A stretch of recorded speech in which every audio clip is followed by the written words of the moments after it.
Hi Spartans, this is Mrs. Rogers, and in this quick tutorial I will show you how to set up your NoodleTools account. So when you are signed into Google using your Hamilton Township School District account, you can click on the Google Apps menu or the waffle and scroll down to find NoodleTools. The first time you sign into NoodleTools, you will need to go through the account setup. First, we will choose our location.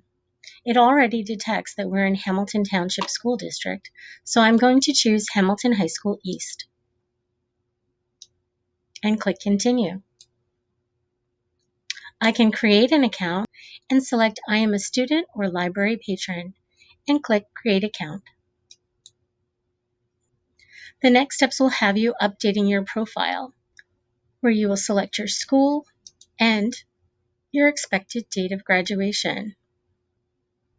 Once you sign into NoodleTools, you will be on the Projects screen.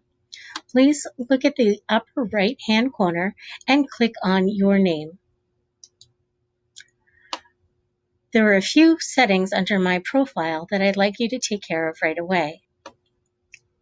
Make sure your name is correct and your email address.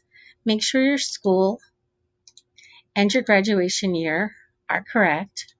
Then check both of the help screen options.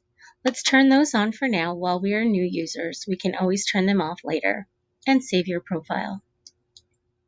You are now ready to start your first project. Please check out the other videos in this series. Thank you for watching.